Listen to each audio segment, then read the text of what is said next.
What's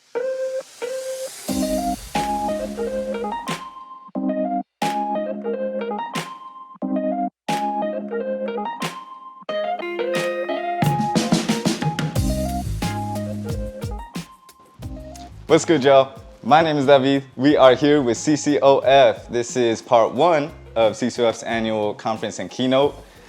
Today, we'll be doing a little cooking demo, making some tasty food, but tune in on February 18th for some food for thought. That will be our live keynote event.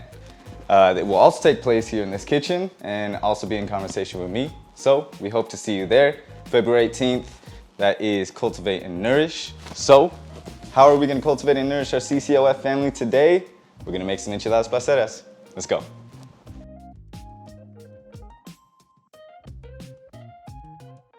Well, first and foremost, I got to give a big shout out to my grandma, my Mama Belen, who taught me how to make this recipe. This recipe is a gift from the both of us to you. And believe me when I say that I'm following in my grandparents' footsteps by choosing a career in food systems work. Not only does my grandma show a lot of love and affection through cooking food for the family, but both her and my grandpa, my Papa Luis, were also land stewards. They were migrant farm workers for years. 2 generations later, look at me, I am the farm and culinary manager for Food What? A youth empowerment program based in Santa Cruz County. I'm also a CCOF future organic farmer. Now, I got a lot of love for CCOF for all the support that y'all have shown me throughout the years to get to this point. And I can't thank y'all enough for that support. It was one of the key ingredients to my success. And speaking of key ingredients, let's see what we're cooking with today.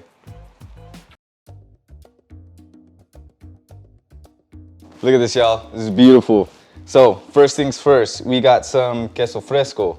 Now this is a very crumbly kind of cheese. It's easy to crumble and it's fun to sprinkle on your enchiladas. Traditionally, folks like to use queso seco, which is a different type of cheese. It's one of those stinky cheeses. So if you're not a fan of stinky cheese, then go for queso fresco. That's what I like and prefer. All right, so now we got our produce right here. Now most of this produce came from the farmer's market.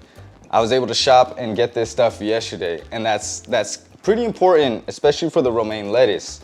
Right here, we have some chicken broth. It would be good for making the salsa, a couple seasonings. I like to make enchiladas with lard. It's also what's traditionally used. Now, if you're not into lard and you want something less fatty, you can substitute it with high heat oil, something that's good for frying. Right over here, we got our chiles. They've been soaking since the morning. Then we got tortillas. Now for your tortillas, when you're selecting your tortillas, you're gonna want something that's malleable. You don't want something that's like gonna crack. The thing about enchiladas is you need to be able to fold them. So, as you go and shop for your tortillas, or if you make your own, just make sure it's the right consistency.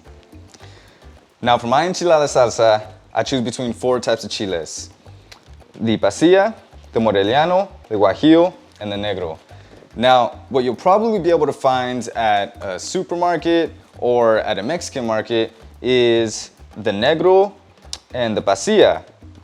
Maybe the guajillo, but the moreliano is a special one. That is a chile that my grandma brought from Mexico and is named after Morelia, which is the capital of Michoacan, the state that we're from. So, 8 chiles is what you're gonna want in your salsa combo. And what you wanna do is you wanna soak your chiles for a couple of hours in cold water before you start cooking, or for like an hour in warm water. Either one is fine. Just make sure that when you start soaking them, you remove the stem and you remove the seeds. So this is exactly how you want to start them. So I put them right here in this jar. I have 1 chile moreliano, 1 chile guajillo. I have 3 chile negros and 3 chiles pasillas. And so that's 8. So I put them right here in this jar in some warm water because I didn't get them started in the morning. I also put a couple bay leaves in here, and these are gonna hang out while we prep all the other pieces to the meal. Okay, so before we get into the chopping of all the produce, let's get our water boiling and our oven preheated. So I like to use 2 separate pots to boil the potatoes and carrots because I don't want the potatoes to overcook. So I want to keep an eye on them, and they cook a little bit differently than the carrots do. and we'll get the oven preheated. Now, what I'm gonna do is set it to 400 degrees. Okay, so we got our water boiling and we got the oven preheating. There it is. Now let's get into the chop.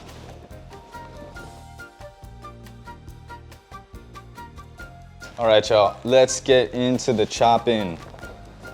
Prep all these ingredients. We'll start with the carrots and potatoes first.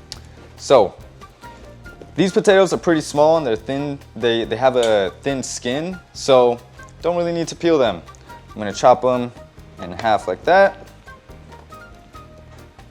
Another half, and then just like that. So what we have is diced pieces about that size. We'll set those aside.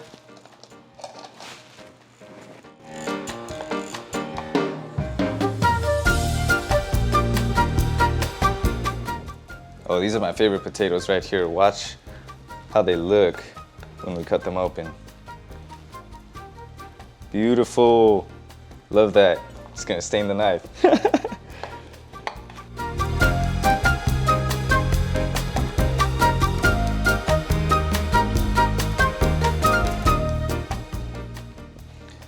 And look at that, folks. See, I love to cook with multiple colored potatoes for these enchiladas because these are gonna be one of the toppings. They're gonna go on top of the enchilada. And you know what they say about foods that look good? They taste better. Big old beautiful mountain of potatoes. Now let's chop some carrots. For sure you'll wanna take the greens off. I'm not a big fan of peeling my carrots, especially if they're really thin, because then you end up losing a bunch of the carrot when you peel it. So this one, if you want to, you can peel it. It's thick carrot, so it just depends on what kind of carrots you have. But something like this, you're gonna lose like 2/3 of the carrot when you peel it. So what I like to do instead is this. Get a brush. And what you can do is you brush. This is a kitchen brush, by the way. So this is not just it's not a hair comb or anything like that. But check it out. It removes that top layer just a little bit, just enough, just cleans it. Gets all the dirt out of the grooves, gets all the little root hairs off, and you got a fresh, beautiful carrot like that we can chop up. Cool, so I'm gonna do that to a couple of these carrots.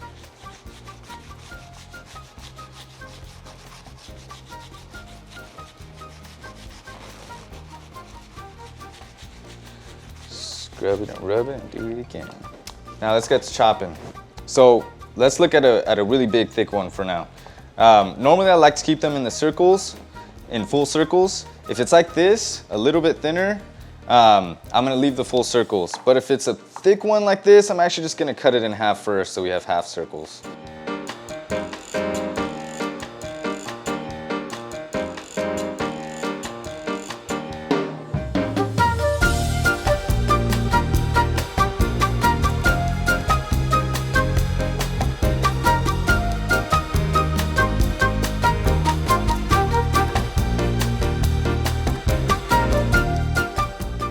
Now we get a purple one. Yeah, this one's small enough. We'll leave the whole circle intact.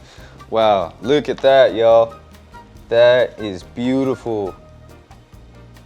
Look at that. I love rainbow carrots.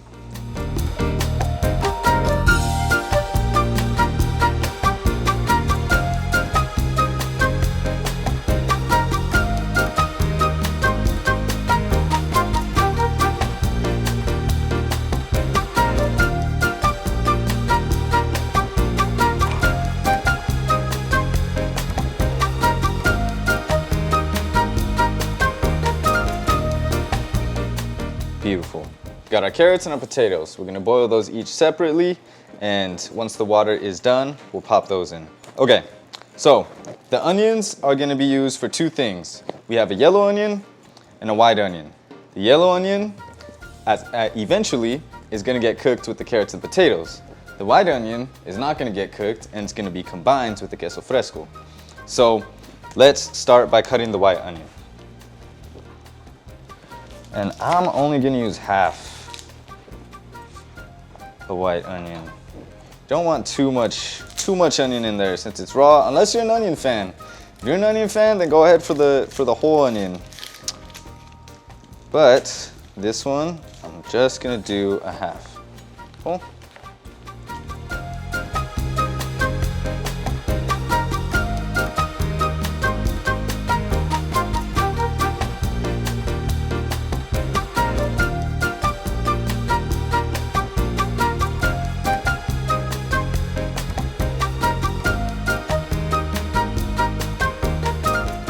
This is the onion that will get combined with the queso fresco. Now, when we do that, we'll crumble the queso fresco directly in with the onion. And what this combo is gonna make up is our enchilada filling. So, I usually get about a pound of queso fresco, and that should be enough for your enchiladas. If you want a pound and a half, your family really likes cheese, then go for it. So you just basically take it like this. You can kind of break it up and you kind of just rub it in your hands like that. And check it out. See how it just crumbles nice and easy? That's how you want it. Nice and crumbly. The finer you crumble it, the more likely it is to stay on top of your enchilada. If they're big chunks, the more likely to roll off. But not too big of a deal, because since this is part of the filling, it'll stay inside the enchilada. But you don't want it to roll off when you use it as a topping as well, sort of as a garnish. So crumble that up right in there. Boom. Beautiful. Oop.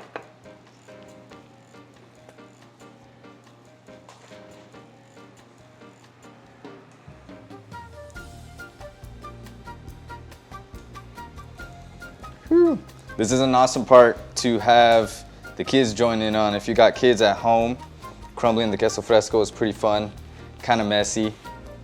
And there we go. We'll set this aside. Okay, now we're gonna get into the yellow onion and the garlic chopping.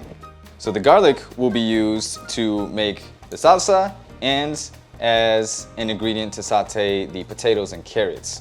So let's chop this up. I'm gonna use about 4 cloves, maybe 5 cloves for the salsa, and then another like 3 cloves for sauteing the potatoes and carrots once they are done boiling. Oh, that was lucky. I usually don't get them peeled in one go like that. This is another good thing to task the young kids with if you got them at home. So that way you don't have to mess with it and do it.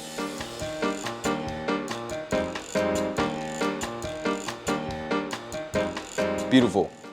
Okay, so these ones we will set aside to do the saute. These ones are going to be for the salsa, which we are going to roast.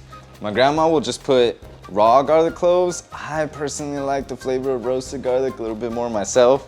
So I'm tweaking the recipe a little bit. Those ones I'm just gonna cut in half like that. And then we shall stick them in the oven. Should be done preheating by now. And the only reason I even chop them is just to give them a little bit more surface area. We're gonna let them roast in the oven until the edges get a little bit black. So a little bit more surface area like that means a little bit more char, and we like that. These garlic cloves we're gonna use for the saute, so I'm gonna chop these ones a little bit smaller. Chop it once in half and then a couple slices like that.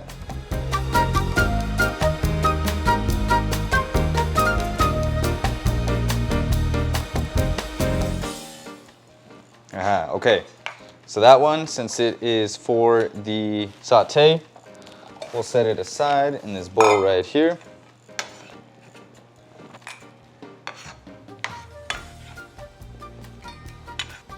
And these we will set aside to throw in the oven. Whoa, get back here.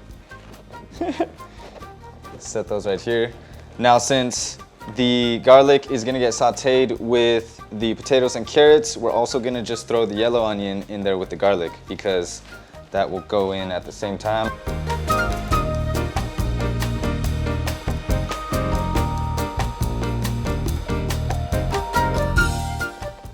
We got our onion chops that will be there when we go into cook the potatoes and carrots after they're done boiling. So just a little bit, yellow onion, garlic right there. We'll set that aside. All right, so those two things are ready to go. Now we got the onions and garlic for the saute ready to go. But before we do that, we are going to have to boil these real quick. All right, y'all, so our oven is preheated. Let's go ahead and get our garlic ready to roast. I'm just gonna use this little glass tray. It's okay if it's uncovered. Just like that. All right, so then we just put our garlic right here in the oven. Nice, beautiful. And now we'll get our carrots and potatoes and put them in the boiling water. There we go, okay. Let that boil a little bit. And now the potatoes.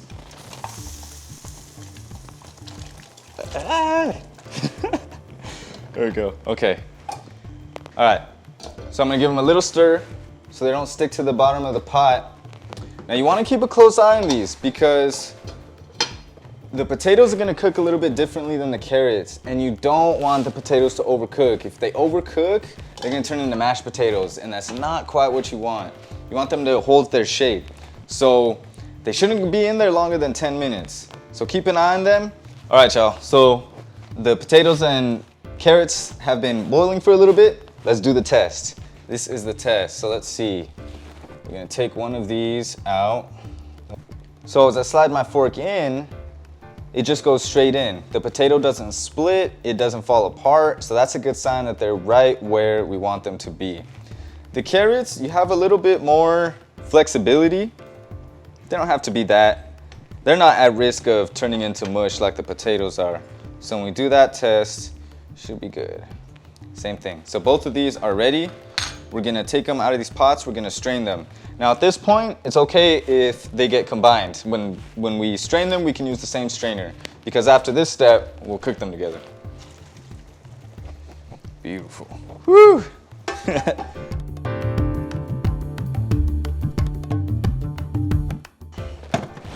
Now we can let those sit for a little while we get the salsa going. So let's see what that looks like.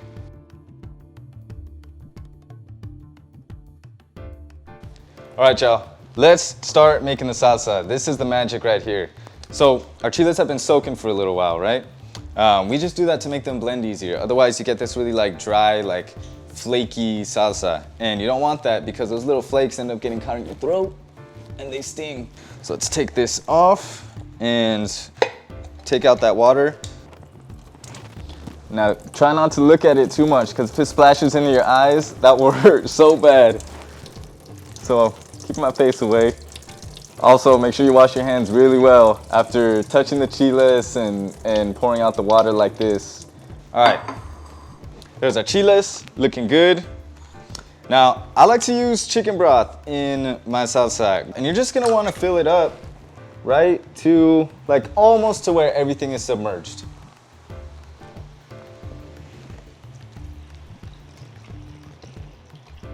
Pour that in.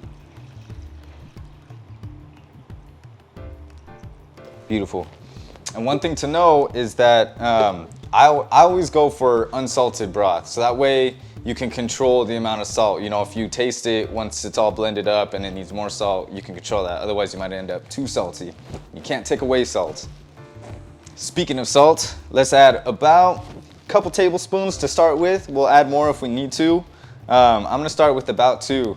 And I'm gonna eyeball it, and here's why. Grandma says that the salt has to touch your skin before it gets into your food.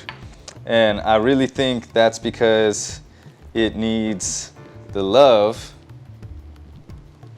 on the way in. All right, see how our garlic is doing. Beautiful. Look at that, that's beautiful, y'all. Blackened edges, some are even a little burnt. I love that flavor, and we're gonna throw that right into the salsa.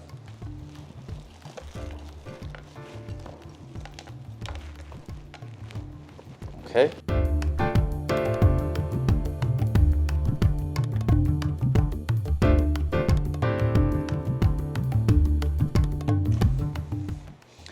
Beautiful. We got our salsa. We'll set that aside and get it ready to make our enchiladas.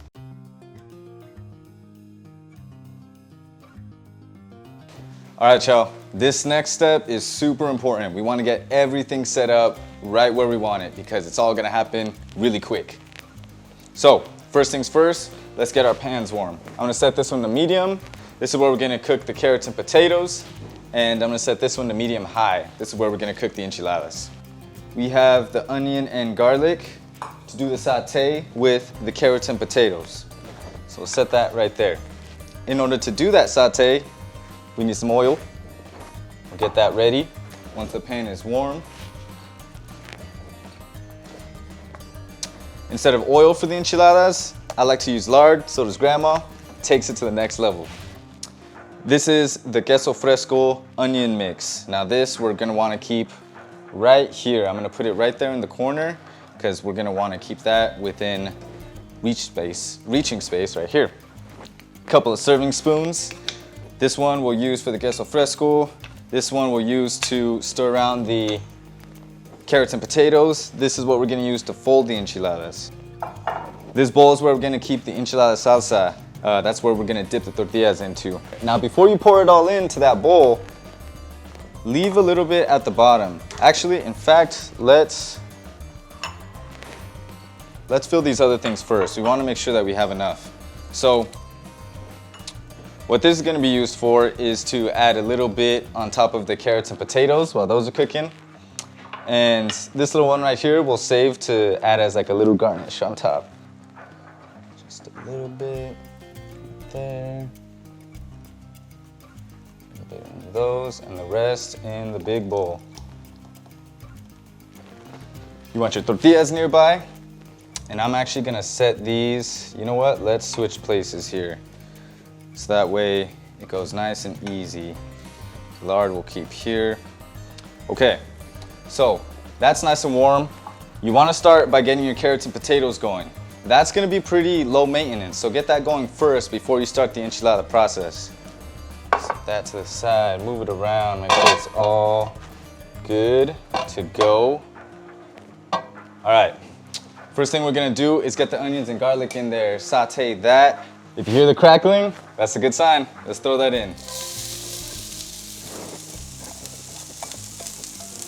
Beautiful. All right, y'all, this kitchen starts to smell good. Mix that around. Get the oil on everything.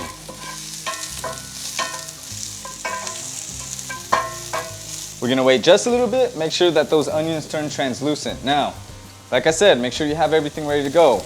You got a spoon ready to scoop the queso fresco. You got your tortillas ready to dip into the salsa and then put right here. Give this a little stir right here. This is my favorite part, y'all. This is where things get crazy. So now that we got that there, I'm gonna turn it down just a little bit. And then I'm gonna add our carrots and potatoes, as much as we can fit in there at least. Let's see if we can fit everything.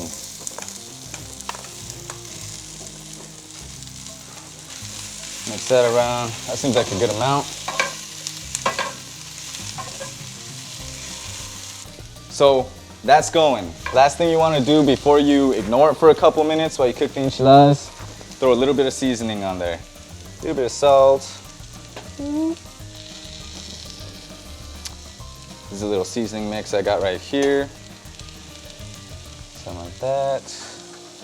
So now that everything's seasoned up a little bit, mix it around, and we're just gonna let that chill for a second once we get into the enchiladas.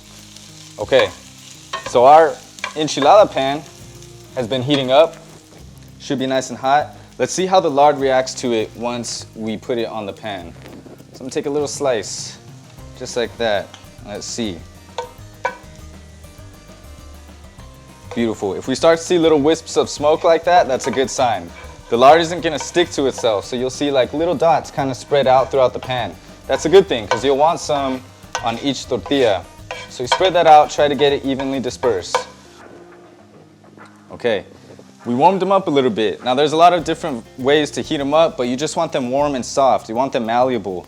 One of the biggest obstacles to cooking good enchiladas is when the tortillas crack and everything falls out. Take it out, give it a little shake, maybe a second dip. Let's see what happens once we throw it on the pan. Woo, that's a good sign, y'all. That's a good sign. All right. So if you have this superpower and you can use your hands to flip it, you use your hand. You just want it on there for like a second. Flip it real quick. Boom. Now it's time to put the enchilada filling in there. This is the spoon we use. And I'm already gonna take my spatula in my hand because this happens quick. Take a little scoop of queso fresco and onion mix. Put about a 1-inch band right here on the tortilla. You see that? If you go any wider, it's gonna have trouble folding. But this is the hardest part. Let's see if we can get it the first try. All right, scoop it up just a little bit. Do the first one, kind of let it flop in on itself like that. Pick up the other one and tuck it, just like that. Okay, now when you flip it, so now that you got that fold, if it stays together, that's a good sign, that's a good sign. We're gonna roll it over seam side. So you can get under there. Beautiful. Okay, let that cook for a second, okay? We'll go over that again. If you're pro, you can get multiple going at the same time. So let's see what that looks like. Second tortilla.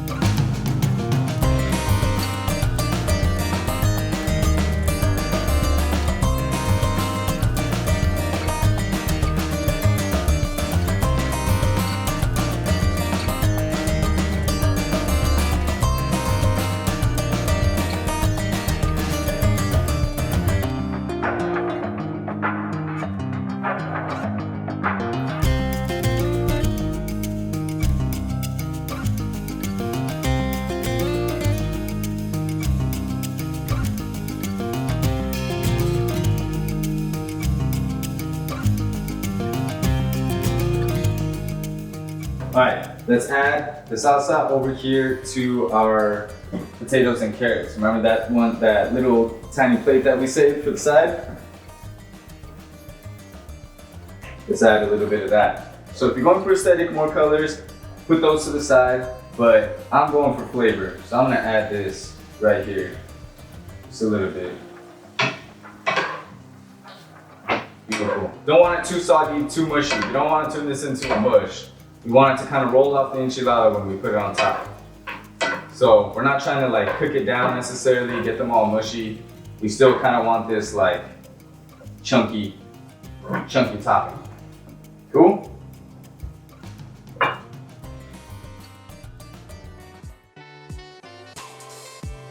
right, y'all, here we are. This is the moment of truth. We are going to plate.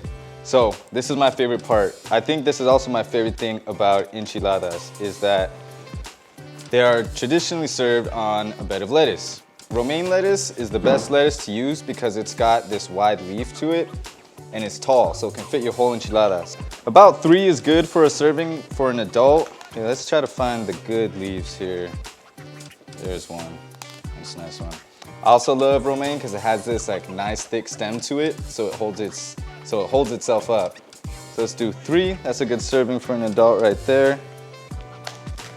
That's why it's also really helpful to buy your produce the day before. The romaine, you want it super fresh.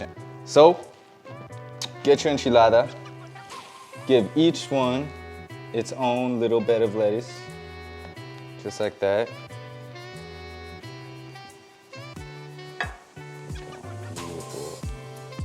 Boom.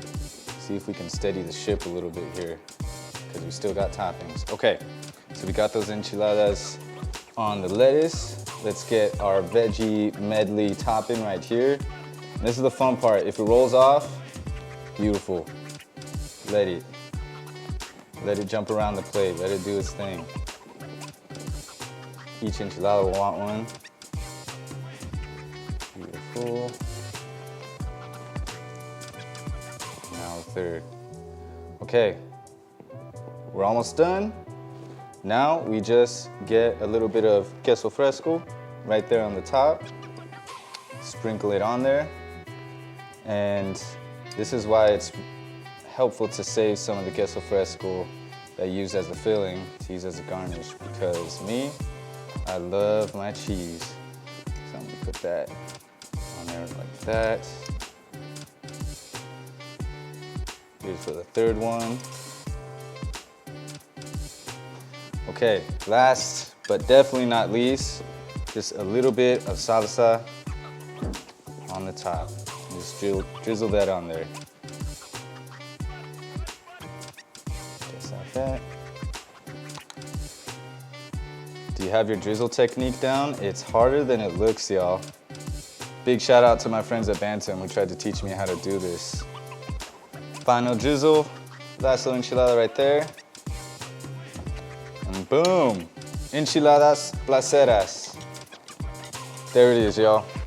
How to eat the dish is probably one of the funnest parts next to dipping the tortillas in the salsa and all that. So, I gotta say, I really appreciate y'all joining us today. We will see you on February 18th as well for the live keynote event, Cultivate Nourish. Very grateful that I had the opportunity to share this recipe with y'all. So, much love, and we'll see you on February 18th. Ooh, this thing right here. Beautiful. Look at that, see that? It's like the lettuce is like a tortilla. It's like a second tortilla. Right there, that's the bite, that's the one bite.